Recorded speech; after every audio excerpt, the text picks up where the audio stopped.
Let's say you're out hiking, paddling, mountain biking, whatever, and through some form of screw up, you get wet. Your clothes are wet, you're uncomfortable.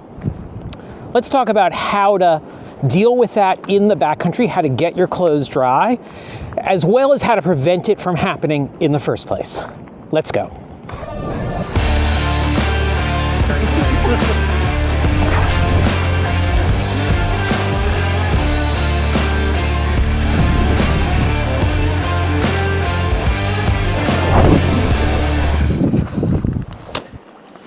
So the worst has happened.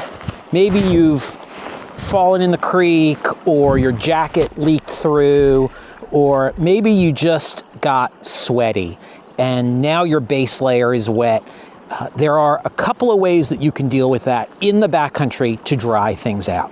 The first and simplest is to grab another base layer, one of similar weight I find works the best, and just put it on over your original, now wet base layer.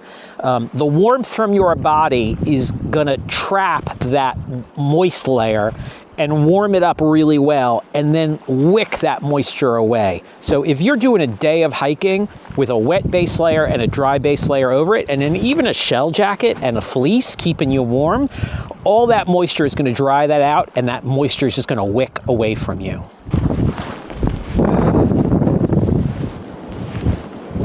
You may think that hiking with a wet layer next to skin will lead to hypothermia, and it can, but not if you are warm.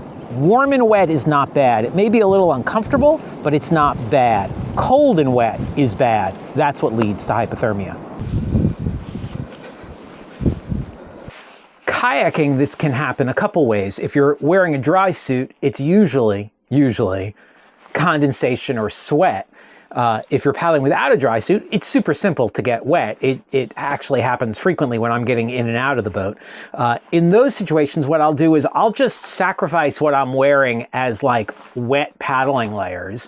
When I get to camp, I'll get out of wet paddling layers, put on dry camp layers, and then in the morning, before we paddle, put back on wet paddling layers. And those two will never meet. Before I used my big tapered bag, I always used two 20-liter dry bags for clothing on long trips. And one would start completely full and the other would start mostly empty. And it would transition to being dry layers in the big one and wet layers in the small one. And at the end of the trip, you know, a 2-week, 3-week long trip, they would be about the same size, or the wet bag would actually be bigger. So I segregate the wet from the dry to protect the dry. So I've always got dry stuff around camp and to sleep in. You can do the wear it dry trick with socks as well, but it really only works with footwear that is not waterproof. I did an entire video about the problems with waterproof footwear. Should we use waterproof footwear or just embrace that our feet are going to get wet and dry sooner with non-waterproof? You can see that video up here. Another great thing is to always have dry socks in your sleeping bag so that at night you're sleeping with dry feet. That is super important because there is such a thing as immersion foot. Used to be called trench foot. Most people probably know it as trench foot, where if your feet are wet for 8 to 14 hours, you can develop immersion foot, which starts as like pins and needles and ends up being really, really painful. And it happens quicker than you would think, but lasts longer than you would think. The healing process for immersion foot takes a long time. So avoid that at all costs. So if you're paddling without dry feet, make sure you're sleeping with dry feet that night. Another way that you can solve this problem is, say you've got a wet base layer bottom, you can wear it dry without really wearing it in your sleeping bag. And so what I like to do with something like this is I'll put it around my neck and get back in my bag,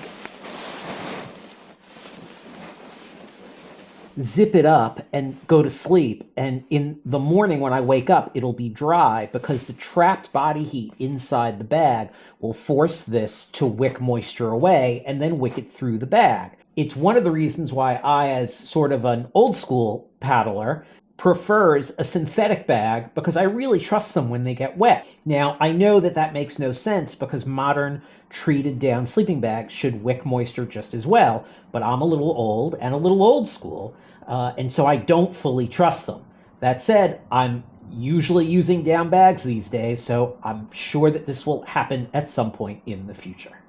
Okay, that's 3 ways that you can sort of deal with these wet clothes, both as paddlers or backpackers or hikers or mountain bikers, right? These are all 3 ways that you can deal with these clothes. But what is super important is prevention, is not letting these clothes get wet in the first place. With the exception of maybe as a paddler where you're gonna be just like, hey, I'm gonna have wet clothes while I'm paddling. That's sort of a giveaway. But if you are getting wet clothes, there's a good chance it's just sweat. And so a good way to deal with that is unzip jackets, open pit zips, things like that, just to get more air flowing through your jacket. The other way you can deal with that is to decrease your exertion level. Slow down, take it a little bit easier.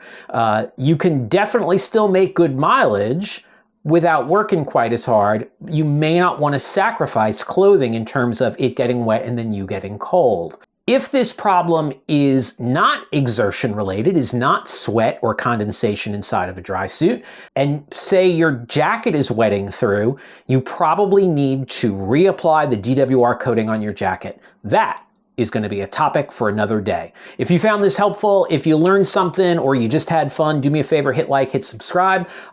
Gear lists and stuff like that are all available on Ko-fi. Links are down below. You can get my books on Ko-fi and stickers and everything. Everything's on Ko-fi.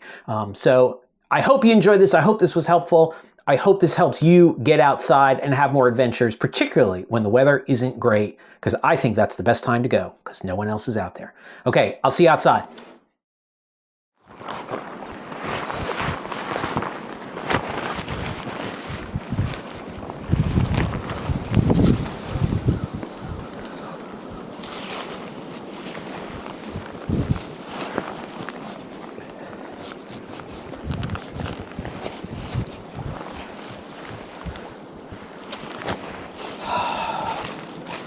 Stop recording.